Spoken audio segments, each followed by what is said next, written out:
Welcome back to Agreeable Disagreements. Sorry, we've been kind of on a hiatus for the last 3 weeks, but this is a podcast where two friends with differing political ideologies come together and have a polite debate about it. I feel like I do the intro differently each time, and I'm But just now realizing that maybe I should get a script. see, but variation is the spice of life. That's So true. I will take slightly different every time than wrote, Welcome to Agreeable Disagreements. I'm Andrew, and this is Cameron, and we disagree on stuff. Man, yeah, I'd rather Yeah. you mix it up a little bit than every time. Actually, I kind of want you to do that as the intro from now on, exactly how you just did it. Welcome to Agreeable Disagreements. Oh, we don't need to do it again. Or I could do it like Ben Stein and Ferris Bueller. Andrew. Andrew.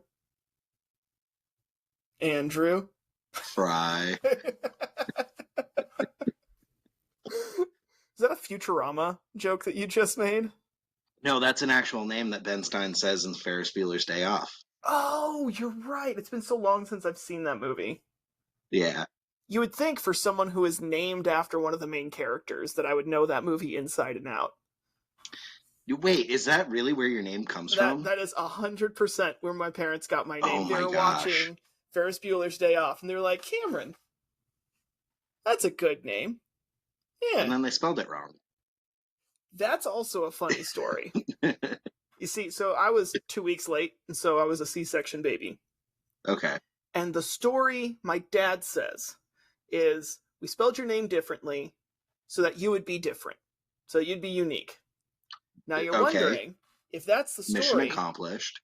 Right. And if you're asking, you might be thinking, if that's the story, why did I include the detail about the C-section? Here's why. Because my mom's story is she was really high on those post-C-section drugs. Okay. And my dad said, hey, why don't you just take the E out of there? Be a little different. And then she did. And then like a few months later, they're at home. They're filling out the paperwork or something, or my dad sees my mom writing my name out, something like that. My dad's like, why are you spelling it like that? She's like, that's his name. You told me to spell it like that. And he's like, what? No, I did no such thing. And he'll deny it to this day. I don't know who to believe, but either way, I got a weird name. Oh my God, that's hilarious. At least it's not as bad as I think Oprah's parents. They meant to spell, I think it's Orpha, which is yeah, it's a biblical Orpah. name in the Old Testament. Yeah. But they flipped around the P and the H. Wow. Or the some, R and the something. P. The R and the P. Yeah, like the that. R and the P. Yeah. But yeah, it would be pretty embarrassing if my parents couldn't spell Andrew. So. Well, so on a similar note, my mom also has a weird name story. Mm-hmm. So my mom was born, and her parents named her Melissa Ann. Okay. My grandfather signs that birth certificate with his wife, my grandmother. He goes off to work. My grandmother's sister, Ruby, comes in. I don't know if it was sister or aunt, cousin, something like that. There's a favorite relative, favorite aunt, something named Ruby. She comes to visit. She goes, Sharon, that's not a Melissa Ann. That's a Kelly Jo if I ever saw one. And then left. And then walked out. All right? And my grandmother was just left them there sitting in that. Right. And so my grandmother was like, it does look like a Kelly Jo. And redid the birth certificate. So my grandfather went to work with a Melissa Ann and came home from work to a Kelly Jo. Oh my God. You know what? A similar thing actually happened to my dad. My dad's name is David. But for about 3 days, his name was Thomas. And his sister, who's 14 years older than him, hated the name Thomas. So she ran away until they changed his name. Wow. Yeah. Wow, that is crazy. I don't know if she actually ran away or if she threatened to run away, but that is the family lore of why my dad is not named Thomas. Wow. You know, my brother, his name, so my name's from Ferris Bueller's Day Off. My brother's name is Right. from a 90s TV show called Parker Lewis Can't Stop. Oh wow. Okay. And then my sister is the only one not to have a TV name. Hers is just Okay. my grandmother's names smushed together. Oh, I thought it was after uh, Lauren Graham from Gilmore Girls. Oh, yeah, because, if my family's known for anything, it's their devotion to the Gilmore Girls. Hey, that's a good show. I will say, my wife will watch that show, and I'll be like, oh, it's Gilmore Girls. And then I'll walk by and be like, huh. That's exactly how I got put onto it because my sister would watch it all the time. And then one spring break, I didn't have anything to do. And so I was just hanging out with her watching Gilmore Girls. And after that, like, ever since then, and this, I was like 11, I think, at the Oh my time. gosh. But ever since then, I have loved Gilmore Girls. It is a fantastic show, and it's got Carol King in it. I know that if I sat down with my wife and sat through it, I would probably like it. Yeah, but you have to go in with fresh eyes. You can't force it on yourself. I mean, I've got such a short-term memory with media that's not science fiction or fantasy that I probably would be just fine. But Yeah. ugh. Anyway, because that's my hot take is that Gilmore Girls is a great show. So speaking of hot takes, because we've been gone for personal reasons, like I went on vacation, then I had to move, and Andrew had some family stuff going on. Grandpa die. Right, very sad. Way to one up me there too. By the way. Okay, It's not like I planned that. Also, I'm pretty sure everyone listening to this, except for like your family members, probably already knows. Probably. So, but yeah, we've had stuff. And because we've had stuff, even though some big things have happened in the news, right? We just had a bunch of bombshell Supreme Court rulings. We just haven't had the time to prepare that we normally have. And so we've had a lot of bombshell Supreme Court rulings. I almost feel guilty that we're not talking about those. Yeah, but you know what? We can talk about them next week. That's true. But because we haven't had the time to prepare, we were thinking we'd mix it up, maybe have a little bit of fun here, and give our hot takes. Not all of them, but we're going to give you some political, maybe a couple not political, silly hot takes that are things that we think, but also might be controversial to think. Exactly. And I will start. So I will start really quick. Start. I'm going to start really quick. I think there is a superior race, and I think it is the Indy 500. No. It's the Indy 500. Okay. You have to warn me before you make a joke like that. Also, you're wrong. It's the Kentucky Derby. The Kentucky Derby.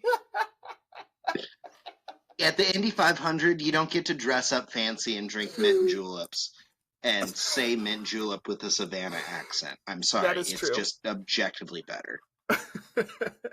We can decide if we want to cut that out or not. If you're going to edit, I'll leave it up to you. Oh, I want to leave it in, but also I'm so concerned if we do.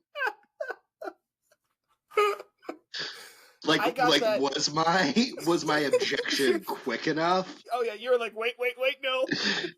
I can just see you're like, do I even know this person? Like this look in your eyes.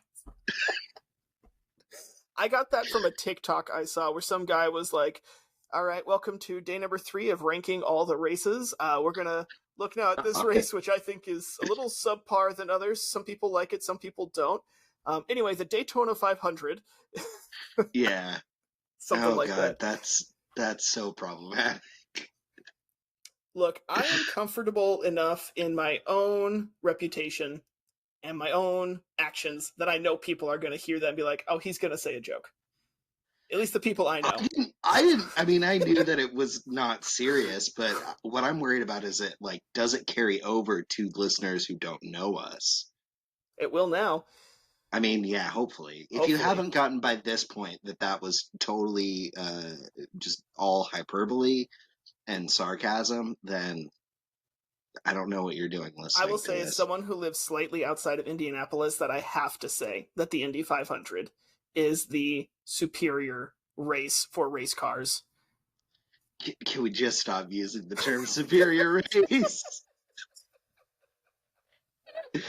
Just like something about hearing that just it feels icky. All right. Um, anyway, Andrew's actually going to start with the hot takes. I just wanted to spring that on him to make him yeah, squirm. no, well done, mission accomplished. All right, go ahead. What's your first hot take, Andrew? Now I'm resisting the urge to say a fake but offensive one. Um, okay, but really, my first hot take is that I think there should be a civics test for as a prerequisite to serving in a public office. Um, Maybe not mayor, but I think definitely like state legislature and also higher offices than that in the federal government. My idea is similar to, and I'm not entirely sure how the citizenship test works, but I think it would be something similar to that. I think you'd have a battery of 200 or 300 questions, and I think for this one, I think it should be a little bit more strict than the citizenship test. Um, so I think that they should maybe even be like long form questions, but basic information. And from that battery of, however many questions, you get asked 10 of them. And if you get, I think for the citizenship test, it's like if you get 6 correct, then you pass. Okay. Okay, so I had some questions there, but then you answered them as you went along. So, because you said it's going to be like a 200 or 300 question test, and I was like, whoa there. No. That's just the battery that they can select. So you essentially get the questions beforehand. It's just only 10 of those are going to be asked. And that's why I think like long form answers would be better, because you still would have to demonstrate a fundamental understanding of the subject material, even though it's just 10 questions, if it's long form. So I to some degree like this idea, just because I've seen a number of politicians, local, federal, everywhere in between, who clearly do not understand the basic concepts of the Constitution. I mean, we can just say Lauren Boebert and Marjorie Taylor Greene. We can call them out directly. But it's not just Republicans, right? Because how many Democrat or liberal policies get struck down by the Supreme Court, even if it's a moderate or liberal court, right? So like, I'm not just saying this strictly goes for the wackos, right? There's a lot of people who will fundamentally say this needs to happen. This is a law that we need to enact that goes directly against certain parts of the Constitution. And that's why we have a balanced system. That's why we have checks and balances. That's why we're supposed to have a balanced system. Right. That's why we're supposed to. But I do think some of that could be reduced if we did have some amount of a test. My problem here, though, comes in with the idea of how much is that going to reduce the pool of people? Because part of the beauty of having our system is that anybody can become an elected official. You could be a soybean farmer in Maxwell, Indiana, which is like some small podunk town that's got less than 100 people out here near where I live. Right. And you could run for House of Representatives, Senate, President. Yeah, you can run. Are you going to win? Well, you might. I mean, Greg Pence. But, it's my idea here. My problem is that you're going to narrow down some of these people. And my concern is that if the test is too hard, you're only going to end up with lawyers in office. And that has pros and cons. True. I think we already have majority members of Congress are people who have law experience. Well, yeah, sorry. I don't think that that's any more true than it would be right now. I think specifically, and I know I was joking earlier, but specifically, I think it would keep people like Marjorie Taylor Greene and Lauren Boebert, who have absolutely no understanding of any of the policies that they're, debating on in the House or on or committee members uh, deciding policy. Um, I think it would keep people like them who um, at least from in Lauren Boebert's case, I think just got elected because she had powerful friends. Um, See, but how which many that's a people? I mean, I know Lowen Bobert is a contemporary example, but how many other people, Republican or Democrat, does that apply to? I think quite a bit, I and mean, it would at least ensure that there was a base level of knowledge of how the country works right. So I mean, like, and what demographics make up the country, yeah. what are the factual things that we know about the country and governance and those kinds of things, because honestly I don't think that enough of the federal and state representatives really have a good enough grasp of that. I agree. I 100% agree with you there that we have too many people in power who don't understand, and too many people in power who are there not because of their own achievements, but because of their connections, right? I mean, how many Mhm. Kennedys have been in office just because they're a Kennedy, Yeah, right? And we now have an anti-vax Kennedy running, and he's kind of getting a lot of attention, and right. yeah, that's an issue for another day. Yeah, I remember being like, "Oh, cool, a Kennedy's running. That would be oh, his platform is Oh, wacko." oh no. No, but he does a lot of push-ups every day. That's impressive. Yeah. But I do think that you're right in that a civics test would definitely help narrow that down.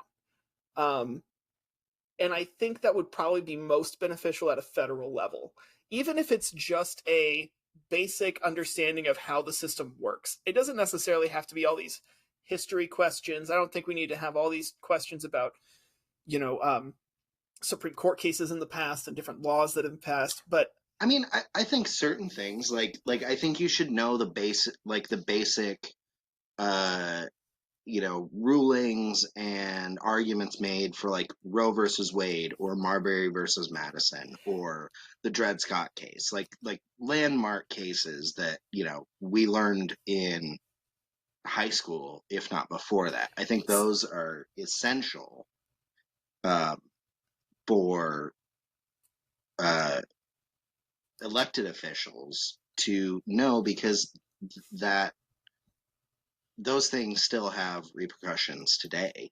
so I I mean, will, we've talked yeah. about like Marbury versus Madison on this Mm-hmm. podcast, and that's still 200 and 50 years later, that's still relevant. That's fair. And I will agree with you in the sense that there may be some cases that dictate how government functions. Um, Hmm. but I would push back just in the sense that some of those cases are only important because they're contemporary, they're currently relevant, and they may become not relevant 50, 70 years down the line. Well, yeah, but So, then you change the question battery. right, but then you have to worry about changing it. And we all know how quick Congress or the government is to update certain things. Yeah, that's okay. Yeah, So, that's a fair criticism. my point is, I would think those questions would really benefit the public and the politicians if they are about procedures. If they're about, okay, how does a bill become a law? What is required to get something accomplished in the House of Representatives? What do the different committees do? How are the committees decided? Things like that. Right. Or if if you did expand it beyond that, things that aren't going to change relevance. Mm-hmm. Because I think part of it is, yeah, just knowing how the system works. But I think the other part of it is kind of like even if you do ask like an abstract um, question like Like, what was the battle that Francis Scott Key was writing about when he wrote the Star Spangled Banner? Right. Like, knowing that, I think, shows your ability to at least seek out information Sure. instead of just, thinking that you have all the information that you're going to need and you don't have to do any research. And then you get elected without having done any research and you start, saying just absolutely insane things as an elected official. Yeah, but the thing is, how much of that is strategy to get media attention and how much of it is sincere? And I'm not saying I I know, mean, yeah, that but that that could be, but I think a lot more of it's sincere than I think a lot of it is I think there's a little of column A, a little of column B, sure. but I think a little bit of column A is being claimed that it's column B because they're embarrassed that they actually didn't know. Yeah, I could see that. You know. Well, I think we've exhausted this one. Should we move on to the next Yeah. one? All right. Yeah. Which I know we talked about these. We just mentioned what our hot takes were beforehand. Which one do you want me to do first? The first one I mentioned or the second one I mentioned that said your blood was going to boil? Ooh. Let's do that one. All right. Yeah, okay. Let's do that one. I'm going to crack my neck and my knuckles. Oh, I don't know if the Getting microphone into picked that up. fighting mode. Oh, yeah. It did on my end. Okay. So, God, can I do that? Okay. Oh, yeah, nice. Okay, so this is a two-parter because it's the same. There's like 5% of our audience that's just immediately turned it off. If you made it through the knuckle cracks, you're a true fan. All right, so Yeah. mine is a two-parter. It's the same concept, but I'm using it two examples. Mhm. When looking solely at their political achievements, policies, we're not looking at personal life. We're not looking at speeches. We're just looking at the actual laws that they enacted or vetoed or struck down, whatever. Obama was a better president than Republicans are willing to admit, but also a worse president than Democrats are willing to admit.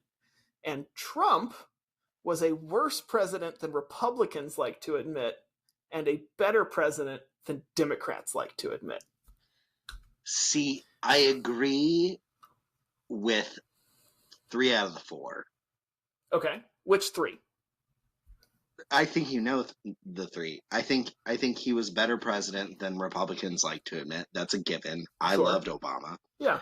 I also think that he had some definite mistakes in his administration. I think for sure Trump is a worse president than the Republicans would like to admit. But you don't think he's better than Democrats would admit? No. I think he's just as bad as the Democrats want to admit, and likely even worse. All right. And that's just looking at policy. Sure. So here is an article from Politico called 30 Things Donald Trump Did as President You Might Have Missed. Okay. First one is he didn't repeal Obamacare, he accidentally bolstered it. Now I won't give him that one because that's an accident. That's an accident. He didn't intentionally do that, so I don't feel like he gets credit for it. He had a very strong focus on national security. And yeah, I don't think that was necessary. Really? I think it is no coincidence that Russia invaded Ukraine after Trump was no longer in office. I think that I don't know if it was necessarily a coincidence, but I definitely think that I think it would have been worse if they'd done it when Trump was president. I don't think so. See, here's the thing. Like, I know that Trump gets a lot of flack for being close to Putin. But I don't know that I would, as if I were president, I don't know that I would have chummed up to Putin as much as Trump did. But there is something to be said for the international relations we had with Russia at that time versus today. And even like all things come with a cost and all things have a benefit. There's nothing on this earth that is purely bad or purely good. And I think that there were some definite downsides to Trump having all those conversations with Putin, but I don't think it was Trump's in Putin's pocket like all the Democrats say he was. You know, I don't think Trump knew that he was in Putin's pocket. I think he was incredibly susceptible to manipulation by Putin. And I think that that's why Putin didn't want to make such a bold move. I think that when Trump was president, as you know, invading and annexing another country, I think Putin was hoping to get more out of his relationship with Trump, but it eventually found Trump so inept that he sure. realized, oh, this is a burned asset, basically. And then once Biden became president, was like, okay, this is my last ditch effort for, you know, uh, conquest or whatever it is that Putin wants. So I think you're right about Putin. I don't think you're right about the Trump or Biden thing. I think it was, oh, if I do this during Trump, Trump's kind of a wild card. And even though we've been talking and been kind of friends, he might go nuts on me. And let's be honest, Trump had that possibility. Yeah, Biden, he's got some good things that I like about him. I don't think that policy with international governments is one of yeah. them. I He's don't not going to use the nuclear option unless that's, Well, and I don't uh, think Trump would either, but I think Trump would have been more quick to I be don't like know. boots on the ground in Ukraine. And I think Biden has been more about funding. And I mean, there's nothing wrong with that. I think it's two different ways to accomplish the same goal. Um, but I feel like with Trump, you have a little bit more irrationality. What's going to happen? Is he going to invade me? And sometimes that's the only thing keeping people at bay, right? Sometimes that's the only thing keeping people like Yeah, Putin from doing stuff because you don't know what the reaction's going to be. Biden is a very predictable person when it comes to things like that. You know exactly what he's going to do. Sanctions. well, I mean, I think he's done other things like, I mean, authorizing the sale of ordnance and weapon systems and stuff to Ukraine. Yeah, but what's better, Uh, giving them some weapons or giving them soldiers? um, I mean, I think that depends on your viewpoint. I would say That's giving fair. them weapons because it's not our war, and we're not, especially with our involvement in NATO and Yeah, everything. It's not feasible for us to put boots on the ground. Now, it is feasible for us to supply Ukraine with weapons because I know that we've gotten in hot water with that before, specifically the Mujahideen in Afghanistan in the 80s. hmm Um, but I think Ukraine is a much more reliable ally than the Mujahideen, and I think that Zelensky is a much better leader. Um, and I think our the risk that we're taking by kind of repeating history by supplying weapons instead of supplying troops, sure. I think with Ukraine is a lot lower. So Um, to rein it back in just a little bit, though, yeah, let's talk more about reasons why Trump wasn't as bad. He made it easier to prosecute financial crimes like money laundering and closed some tax loopholes, which he ooh, took advantage of leading up to his yeah. presidency. How did that work out for him? Well, that was kind of his campaign, right? His campaign was, I know exactly what everybody's doing because I'm doing it. And the only reason I'm doing it is because everybody else who's in the government benefits from it and made it legal. Or their friends Right. who fund them benefit from it. So they made it legal. So why are you mad at me for doing something that they said I can legally do? Right? So then he comes Because you're a in. bad person for doing it in the first So place. there's the moral argument to it, yes. But he did make it But easier okay, to yeah, just talk prosecute. about policy. But here's the thing: was he making it? And I think here's the crux of the question: how are we defining a better president?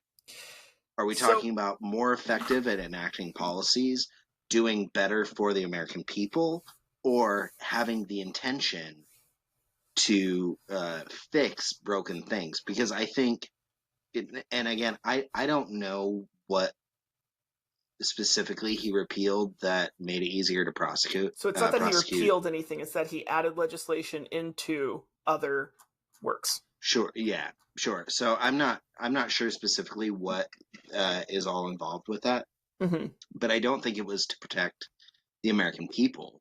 I think it was to kind of screw over people that he had some vendetta against. I think I think there's that's a much more definitely likely. some truth to that, but I do think it is to. I mean, here's the thing: if you're going to, I don't think he did it for the good of anyone else, anyone besides him. See, but Trump again, doesn't do stuff like that. but again, you're letting some personal feelings get into this. I think, and this is why I'm saying, like, Democrats underestimate Trump because he has this persona, yes, but there's the Trump that everybody sees on TV, and then there's the Trump that actually did some things. And a lot of times they cross over. I will be honest. A lot of times they cross over. But I think what this came from, based on the rhetoric I saw from Trump and his administration, was there's two ways to increase your monetary income with the government. You either raise taxes or you close tax loopholes. And he chose to try and close those loopholes, because if you close the loopholes, fewer people are getting away with not paying their taxes, and you're getting more income, right? Now, I could go on for a few other things. He also did one last thing before we move on to the next one.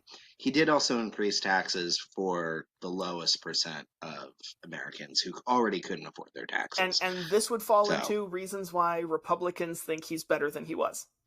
Sure. Because I will agree with you. I will agree with you there. And I do think, I'm not trying to say Trump is the best president ever. I want to be clear. I'm just saying he's better than Democrats give him credit for. Yeah. But on the flip side of that, as you point out, Republicans tend to saviorize him. Like, he's the savior of politics, and he's very clearly not. He's almost their messiah, which is concerning. I mean, yeah, but I also remember after George W. Bush, Democrats spoke almost the same about President Obama. He's coming to save us. He's coming to save us from the Republicans. Was a very good president. I think he was very good. I do have some issues with things that he did. I don't think that the bailout went the way that, the progressives wanted. Okay. I agree with counting myself in that. I also, one of the biggest things that I have a problem with is, do you know about the Operation Fast and Furious? No, but now I want to. It is, from my understanding, it was a large amount of firearms that were purposefully okay, I know purposefully what this is. Lost track of. Yeah. In order to track them back to like cartels and illegal owners.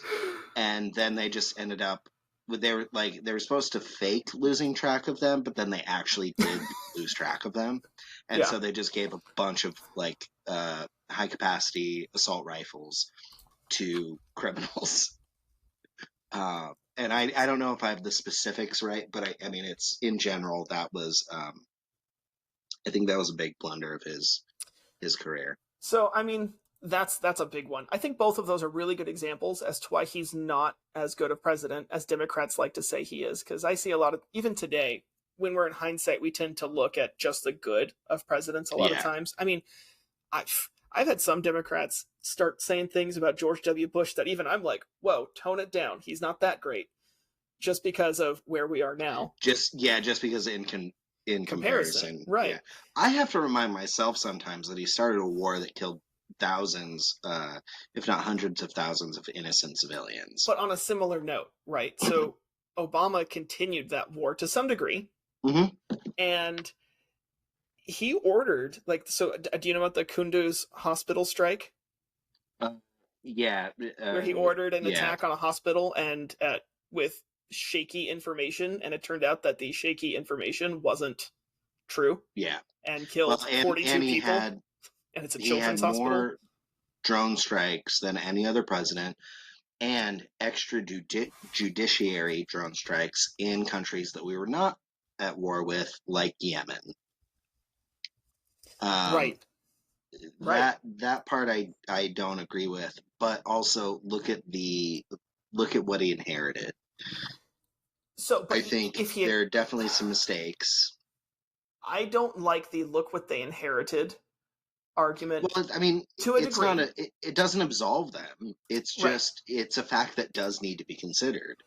Right. And I agree that you get given a crappy situation, you can only do so much with it, but at the same time, you can still do something about it. And but all that being said, I will say that Obama, well, sorry, before I get to that, another thing I don't like about President Obama is those kids in cages that Trump got blamed for were built by Hmm. President Obama's administration. Right?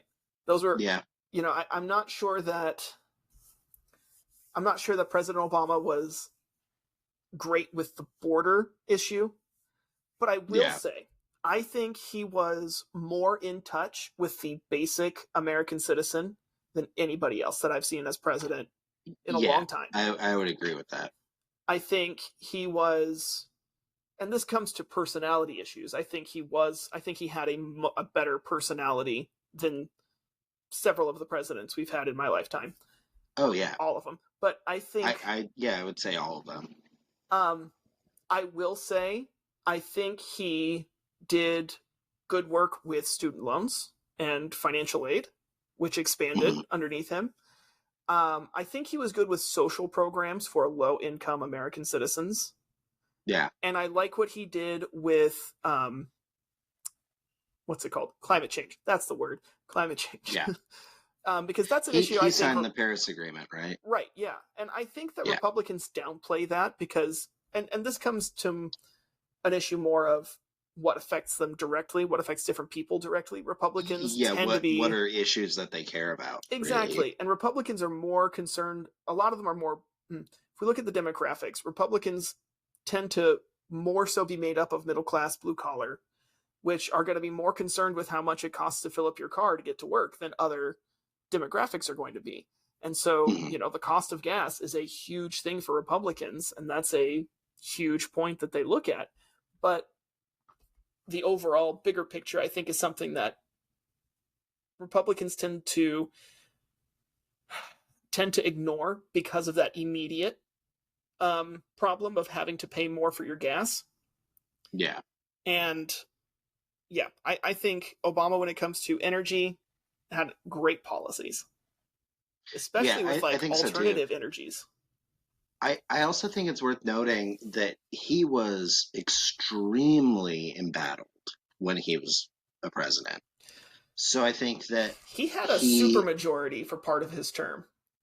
yeah, but still, I mean, look at the tantrums that people can throw to just throw a monkey wrench into the works and how effective it is. I think that they were, especially, when John Boehner was, um, Speaker of the House. I think that was probably the most. Um, this may not be accurate, but from my perspective, I think that's the most gridlocked that Congress has ever been, and and a large part of why the Republican Party has just become the party of no is because Ooh. Okay, keep of going. Keep going. everything that happened, of just how things changed over Obama's presidency from, these two groups that can, work on bipartisan issues, but maybe disagree on the logistics and the financials and stuff like that, to this dichotomy that we have now where one group, and you can argue, or not you specifically, but somebody can argue all they want that the Republicans aren't just the party of no. They are. I'm not going to say that the It's Republicans aren't the party of no. I'm going to say it's both ways, depending on who's in power. Because there was when we had the healthcare bills going on, right? When we had the healthcare bill issue, the Republicans and Democrats couldn't agree on anything. Or no, it was budget. It was a budget issue. So the yeah, Republic, okay, yeah. yeah, under Trump, there was You're talking about the one that where uh, the Joe Republicans. Manchin and Kristen Sinema were really dragging their feet. I don't remember that, but I'm not positive about that. What I'm getting at is there Okay. was one point where the Republicans said, fine, we will do the exact budget that they just said. So they, like, the Democrats proposed budget A, Republicans said no, proposed budget B, Democrats said no, Democrats said budget C, Republicans said no, Republicans went back to budget A and said, yeah, we can do that. And Democrats said no, just because it came from the Republicans. Even though it was word for word, it was the exact same thing. Okay. Right. I'm gonna have to look into that because I don't know if that was. If I'm remembering correctly, that was the one where Joe Manchin and Kristen Sinema, who, at least at the time, were Democrats, but I think it was them. But really, they were not acting. They were not like they were opposed to all party lines at that point. I mean, that could be true. I'm not going to say that's not true because I don't know. But I remember that being in the headlines where the Republicans passed the exact same. They tried to pass the exact same thing that Democrats had said a couple of weeks prior. But because it came from the Republicans, the Democrats said no. Yeah. Should we move on to our next one? Let's move on. Yeah. Each of us have one more political hot take that we're going to share. But first, we have a couple non-political hot takes we're going to share. And mine is all Star Wars is good Star Wars. Granted, some of it is more good and some of it is less good. And yes, I know that there are correct vocabulary terms for them. I am, after all, an English teacher. But I'm going to say more good and less good. All Star Wars is good. Some is more good. Some is less good. Yeah, I would actually say I kind of agree with this. I think that, I mean, yeah, there's a lot of problems with, with the prequels. There's a lot of problems with the Skywalker saga. I think that the Clone Wars, the TV series, gets a lot of flack for being a little bit campy, but that it's show a is solid so good. show. Oh my gosh, it's a I love that good show. And I think what's the other one? Rebels. Rebels. Rebels, and then there's also the Bad Rebels Batch. is less good. Well, yeah, shut your mouth. Rebels is less good. Rebels is not as good as Clone Wars. That's just 100% fact. But you will not besmirch the name of Kanan Jarrus in my house. You are not in my house, so you can't besmirch him. But no, Kanan, please, come on. So many feelings. I'm sorry. I still watched Rebels. I still enjoyed Rebels.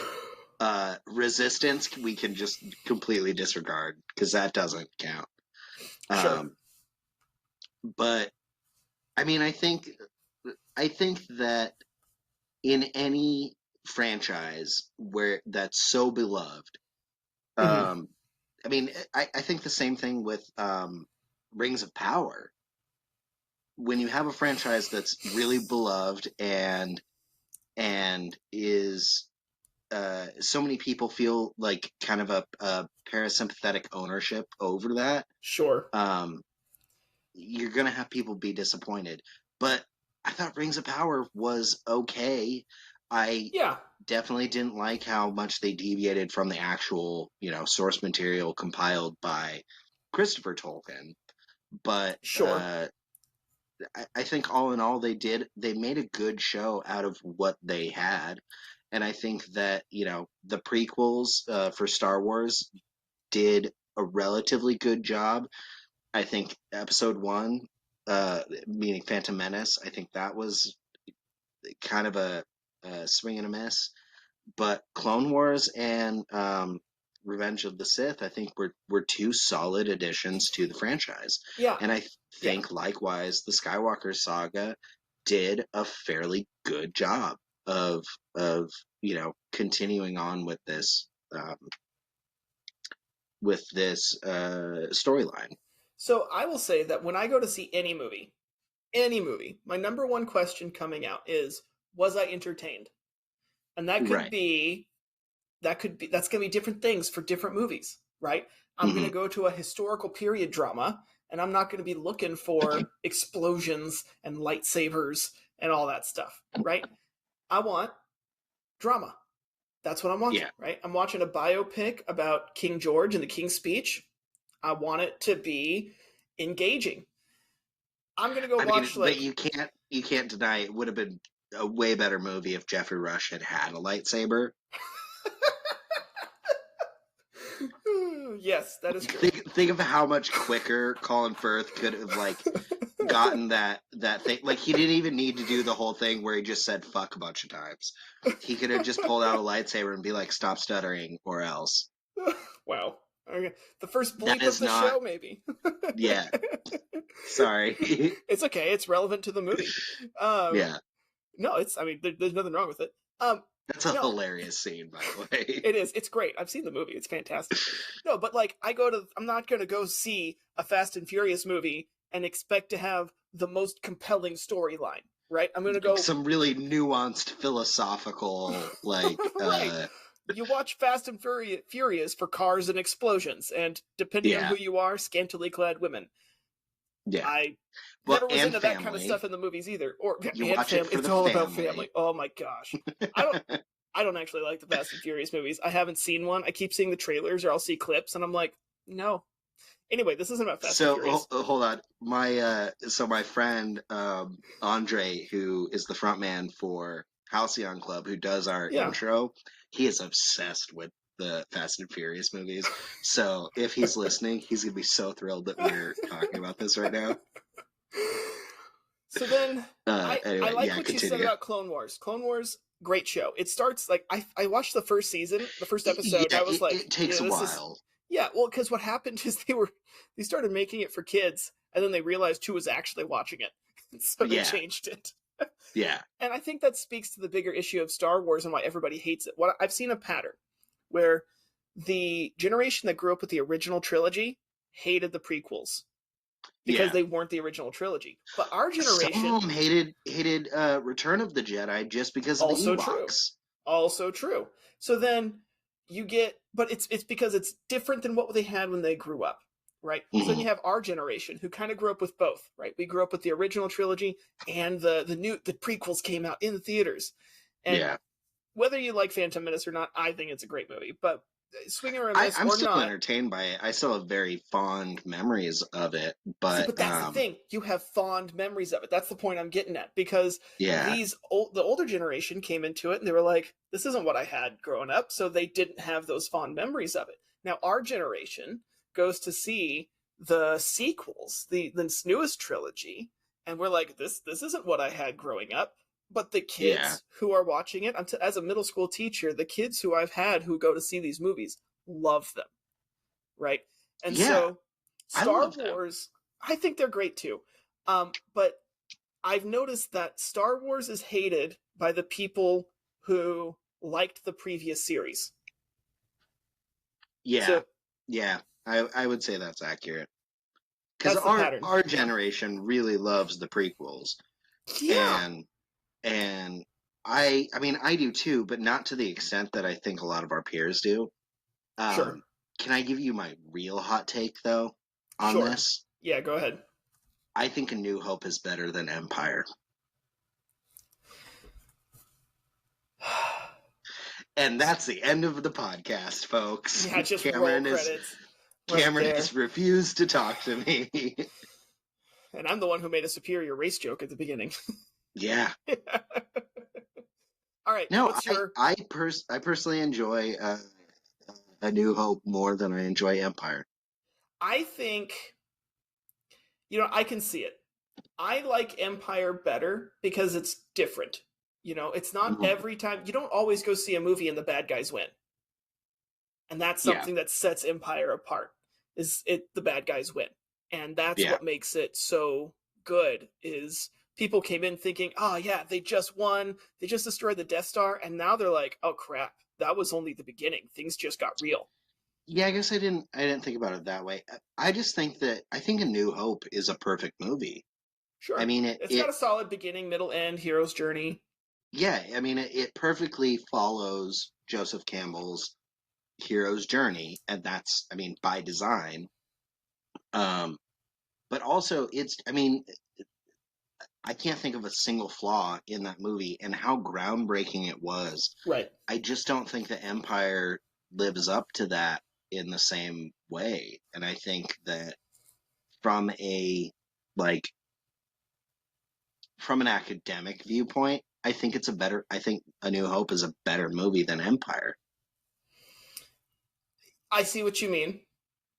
I see what you mean. And in the interest of time, because Right, we could do I a could whole new Sheldon thing. Cooper this whole thing for 3 hours, Right. and I'm not going We'll to. have to do another like special episode just based on this question. Oh, maybe we can do that for the next May the 4th. We'll We do a could. Star Wars only. Anyway, what's Yeah. your not political hot take? Let's just no segue. Move it on. My not political hot take is that it's not aioli, it's just mayonnaise that you put stuff in. Aioli is a completely different thing. I'm actually gonna look up the etymology. Oh, that's a good idea. Aioli etymology. Yeah, It's we might French need to. for garlic and oil. Yes. So Or I think not French, actually, Provençal, whatever Provençal is. yeah, uh, yeah. So it's a southern French dialect, from what I understand. Okay. Yeah, yeah. But it means, I think, io, which means garlic, and then the oli part means oil. That's all aioli is. You can get occasion like different regional variations. Some of them allow for egg yolk, but primarily what it is an emulsification of just garlic and olive oil, Look at and you that's using it. words like emulsification. Hey, I studied food science for 2.5 years. I keep forgetting Um, about that. You're right. So yeah, if I didn't anyone should graduate, so so if we should trust anybody about aioli, it's you. yes, I'm the world's foremost expert on mayonnaise. Um, That is not something I think anybody wants to be the world's foremost expert on. is that a brand new sentence that I just said? I'm the world's foremost expert on mayonnaise. Yeah, that Yeah. I don't think anybody has ever said that combination of words seriously. At least I don't know. You go to enough dive bars, you'll hear anything. Again, I'll have to trust your opinion on that, or your Yeah. word on that. But I don't understand the need for. I mean, I know mayonnaise gets a bad rap. I didn't like mayonnaise for a long time growing up. But I mean, mayonnaise gets a bad rap for being like low class. But just because you put some flavored shit into it doesn't make it this whole other thing. That should be the cold It's open preview. Just because you put some other yeah. No, it's just and garlic aioli, that's redundant on its face. And It's that's the most it's like ATM machine. Yeah, or 10 a.m. in the morning. Yes. Yeah. Oh man. Yeah. I mean, that's my hot take is that you can't just put another ingredient into mayonnaise that flavors it and call it aioli. Aioli is a wholly separate thing. It is not used the same way that we use mayonnaise, and mayonnaise is fine. Mayonnaise can be its own thing, and it doesn't need to be like you don't need to snob it up by giving it a fancy name that is already Snobbing up another thing. mayonnaise. That's definitely a new sentence. You know what? I'm sorry that I said that. That sounds like some kind of weird, like British slang. Snobbing up the mayonnaise. So anyway, I was snubbing up the mayonnaise.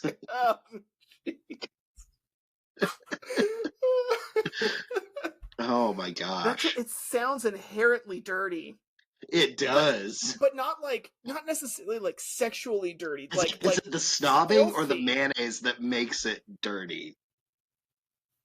Because I think there's a good argument for either half of that Yeah. to be the culprit. We are Oh leaving this man. in.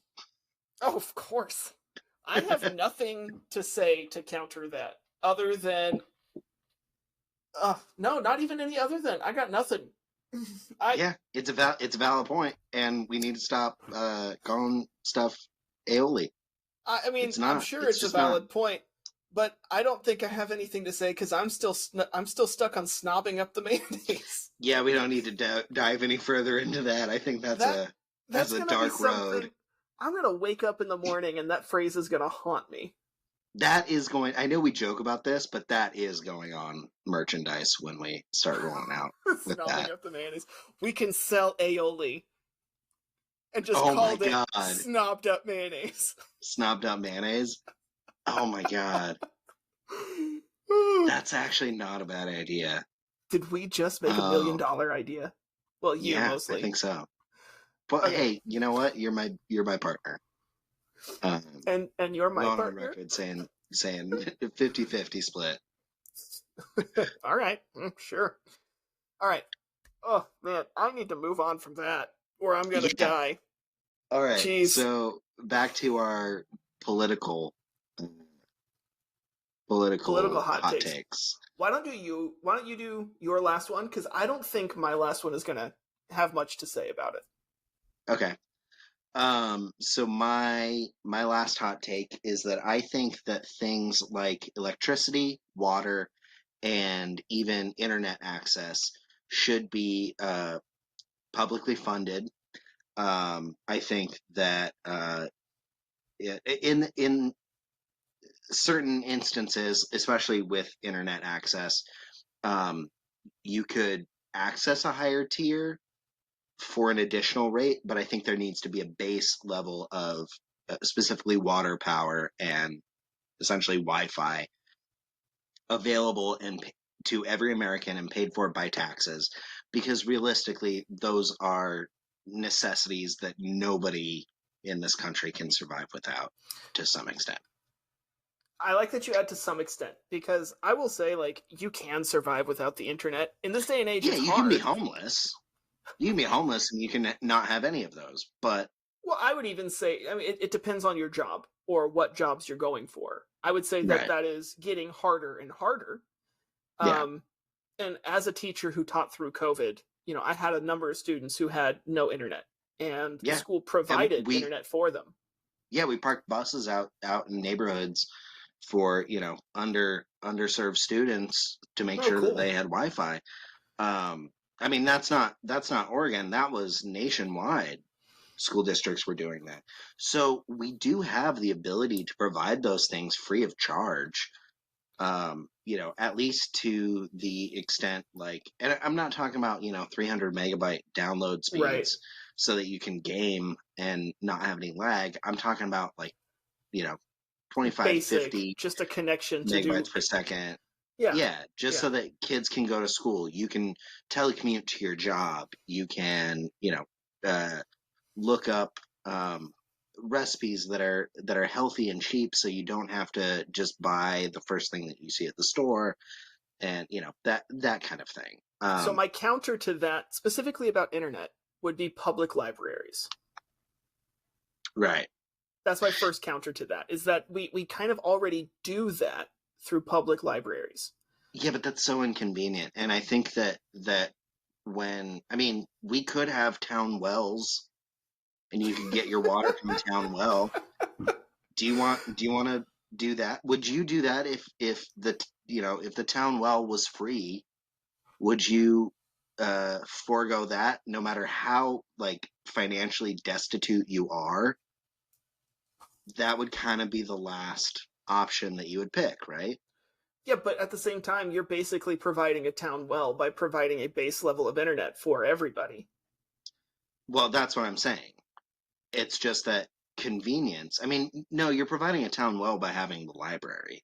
It's this thing that people can access, but it's not necessarily reliable depending on the patronage of the library and the volume that they see. B, it's inconvenient, and um, so what the inspiration for this was for me was that my here in Corvallis, I think it is the case that property taxes can't be raised. Like there's a moratorium on raising property taxes. So a lot of fees, like obviously sewer, but also like public land use fees, fees to fund the fire department, the police department, different public services, those get attached to my water bill. So my meter on my last bill, my water meter read 800 Mm-hmm. at the beginning of the period. At the end of the period, my water bill still read 800. So I virtually did not use any water. I think my total usage was about 22 cents. I still paid $90 for my water bill just to have the luxury of having my house hooked up to water. And So, that's a yeah, basic human need that everyone needs. If I didn't have that, I couldn't even flush my toilet. right. And so I've got I've got some interesting experiences with this, and I will agree with you on this one because like when I was a missionary in Poland, there were a number of people I met who either had to share a bathroom with everybody on the floor of their apartment or just didn't have one. Mm-hmm. I had a guy I met who didn't have a bathroom or access to one, and so he did number one in his kitchen sink, and he saved number two for when he was in public and could go to a public restroom like at church. Yeah. Um, and so I agree that there needs to be some level of public access to it. My only problem here is that whether you're paying for it privately or it's publicly funded, you're still paying for it. It just is going to come through taxes. Yeah. But And I think that then it's at least I think it's, you wouldn't have the situation where I am paying the same amount for water as, say, a business owner with a successful business in, sure. the same town, um, who is, like utilizing a lot more of the resources. I'm not paying, you know, a larger percentage of my paycheck as the people that are really utilizing the resource Yeah. because just the base fee is so high. I would also say I'm not sure if nationwide that would be 100% feasible just No, yeah, because right. yeah, So I'm in a unique situation. well, no. I don't just mean your situation. I mean publicly funding water. Mhm. Because, I mean, how that means the government now has to do something to get water to people like out in butt freaking nowhere, Kansas. Right. I mean, they kind of already are. No, a lot of those people are on wells or have their own Well, connection to yeah. irrigation. And then let's think about places like in Grants Well, then you Pass, get a no, tax Klamath credit. Falls. Sure. That and okay, that's a good solution to that. But let's think of also places like Klamath Falls, right? People still to this day get shot in Klamath Falls over water rights because there's just it's becoming less and less. You've got the Yeah, Colorado River drying up because too many people are using water and governments are cutting back. Thankfully, yeah. states are agreeing to cut back usage. Um, Have you seen that time lapse of like Lake Mead in the yeah, I last 50 have. years? That's depressing. Yeah, it is. It is. And so I do think that something should be done, and some of those solutions would be easier if the federal government had a monopoly over it. But at the same Mhm. time, I'm scared of the federal government having a monopoly over the nation's water. Because let's just say Texas decides to, you know, pass a law that the federal government disagrees with, and they can just press a button and cut Texas's water off. I mean, I think nature already did that to Texas with their power grid being the only power grid in the United States that is completely privately run, and they had a little bit of a cold snap, and their entire power grid went down. Okay, but So I don't think the government could do any worse than that. but we're looking at as you're taking my example, which was meant to be a general example, and being specific Mhm. with it, which is fine. That's my Well, also mistake. there's a little bit of ad absurdum there.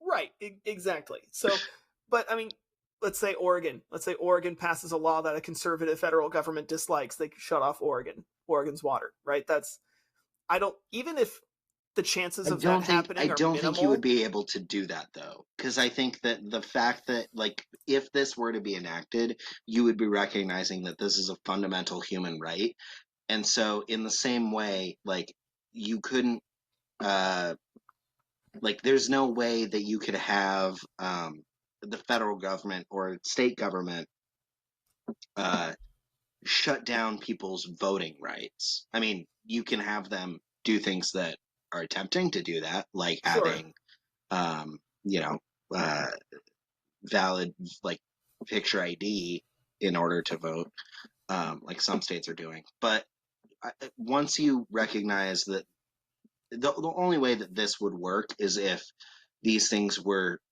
recognized as human rights Yeah. in the context of the necessity for a thriving person in today's society. And I think at the point where you do recognize them as human rights, you don't really have the ability to just use them as a political bargaining chip or as an ultimatum. My only problem here, then, because I think you've made some really good points and you're convincing me. Um, my only remaining problem here would be the slowness that comes with the federal government for solutions. I mean, let's Yeah. look at Flint, Michigan, how long that took. Oh, And I don't even think that's still resolved. I just Googled it. It is. The Is it boil really? water, yeah, the boil filtered water advisory is now lifted effective 10:15 a.m. February 13th, 2023. That is on Still, the when City did of Flint website. that is still shocking. Yeah. And my big problem with some of these issues is not that I don't think things like this shouldn't happen. It's I'm not sure that the government is the best vehicle for them to happen. Right, but the alternative is private companies, and again, with Texas, we've seen how well that goes Well, and some because private private companies, yes, companies have have a vested interest in making money and true. therefore cutting corners. The federal government doesn't necessarily have that same interest in making as large of a profit. Well, without turning this too much into a debate over centralizing economics, which is essentially Yeah, what that comes down to, yeah, is I mean that's kind of the purpose of the federal government then is to regulate and make sure that they don't take advantage of it. And as a libertarian, I'll say like that is the idea that I would be okay with, a private company or group, several, ideally as many as possible private companies that can provide those services. I mean, heck, yeah. my small town 30 miles outside of Indianapolis has 3 or 4 different trash removal companies, right? Right. And so if you don't like the one that you're doing now, I mean, I have a friend who just looked at his bill and was like, all these wacko fees, nah, I'm going somewhere else. Because he can, and they're Yeah. still government funded, they're still government regulated, but they provide the same service at different levels. And I don't know that a fully run government trash removal company would be easy to get a hold of because on one hand, yes, these Yeah. private companies have a incentive first and foremost to make money, but they also have an incentive first and foremost to make money. And so if there's competition, then you're going to go somewhere else, right? I mean, how many people are moving from Comcast to AT&T just because of the customer service? I mean, I'm actively looking at moving from Comcast to just Verizon internet. Right. I mean, I have But Comcast but right now, and that's only because AT&T wasn't available in my area. same thing with me and Verizon. But I think I think a better comparison um is healthcare right now. Sure. So there are, if you're under your state plan, there are, various approved insurance providers that you can sign up with under you know, the state rate for the public health care. Um, I think specifically with healthcare, I think a single payer system is what I would like to see. But I think the only way that you could do it for something like water or um, internet access, I think the way that the healthcare system is currently being run would be the only way to feasibly do that. Where you exactly what you said, you have vetted companies who can provide a base rate for everyone in the area, and if you want to spend more money to get a better package or something, you can, but everyone still has the basics of what they need, So I and agree. everyone is also still paying into that. I agree. And I think for me, it comes down to competition, right? Because Mm. my problem with a single payer healthcare system is that it gets rid of competition. And so you look at some of these No, it countries that doesn't. Competition just doesn't become about money. It becomes based on quality of services, service. right? But what I'm getting at here is if you look at the way our system is run, costs Mhm. continually rise up because the insurance companies make it worse, harder and harder and harder for doctors to get their money. Yeah. But if you look at some of these other countries that have a single payer healthcare system, it is also harder to get access when in a timely manner. So the difference is Yeah. you can I could go to somewhere to see a specialist for just about anything almost immediately. The question is, can I pay for it? Right? Whereas No, in some of these, see, here's the flaw. A, no, you can't. It's going to take you, even if you go to urgent care in certain places. I went to urgent care for my flesh-eating parasite. yeah, Um, it's just a scar. Don't worry. Um, it actually, I'm took so concerned I'll me catch it through the video to camera. yeah. Well, no, just if people are squeamish. Um, it took me like 2.5 hours of waiting just for urgent care. Mm-hmm. Um, Also, reports of, I mean, I've heard reports of like people in Canada having to wait absorbent amounts of time to see like their general practitioner, Sure. but those are highly localized and sensationalized. Agreed. And I think both both assertions that it, I mean, yes, it would take more time if everyone has access to healthcare and we don't have the infrastructure or the labor to maintain the amount of the volume of patients that doctors are currently seeing, yeah, it's going to take a little longer. You know what I would really rather a lot more than paying $50,000 for a medication? Waiting 2.5 hours to see a doctor, and that medication is provided for free. Right. And I'm not going to say that there's anything wrong with that. I think you're absolutely right with that. But I think what we want here is the same goal, but different methods of achieving it. Right? Because Okay.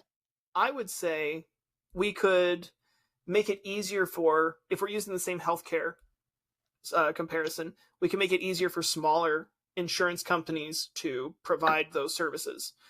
If we're Sure. looking If their outside of, services are up to the quality right, that can compete with larger services. right, and you could look at other industries like make it easier for small time dairies, make it easier for small time mechanic shops, make it just small Mhm. businesses in general need to have an easier time to function so that they can compete with their larger competitors that kind of have Yeah. monopolies. And that would drive a lot of costs down. It would drive a lot of services forward, whether it's Medicare or anything, because now suddenly United Healthcare, which is notoriously the worst one from a doctor's side, they Mhm. try and find anything they can to not pay, has to compete with a mom and pop insurance company that will pay anything immediately. And that's how their services, that's their competition saying, hey, doctors like Yeah, working with us. but their So, premiums need to be a lot higher for them to be able to compete and make money. one, that's where the government So the whole regulation, system, yes, yeah, that's where the government, government like, regulation comes in. yeah, And that could come in the form of like tax cuts or credits for smaller companies, smaller businesses. That could, I mean, there's a number of to different ways that you offset could do that, costs. right, to Yeah. offset those costs. And I think that is a I don't want to say better because I'm not an expert on this, but I would say that's a similar way to accomplish the similar goal without having to Okay, yeah, 100% overhaul our system. right. But I think you and I are both agreeing that there needs to be a systemic change in how we provide these services, whether it's healthcare, whether it's water, whether it's food, whether it's Right. access to Wi-Fi. There needs to be a systemic change in how people are getting access to that and the cost and how it's funded. And I think this is one of the things that a lot of Republicans and Democrats agree on, but don't know that they agree on. Because Right. you look at a lot of Democrats and they're all like, buy local, buy this. And, you know, it's because a lot of people will say, oh, it's just because they're hippy dippy and they're like, buy local fruit, buy local vegetables. But you look at Republicans and they're like, support your mom and pop grocery store, support your mom and pop mechanic Yeah. shop. It's the same thing. You're Yeah. supporting a local small business to drive that competition, to support this stronger economy and drive down prices, right? Right. It's the same thing. I see that from both sides, and I just wish people would focus on things they agree on more. All right, well, thank you for listening to Agreeable Disagreements. I have been Cameron. This has been Andrew, and I want all of you to remember that Australia is wider than the moon. Thanks for listening. Bye.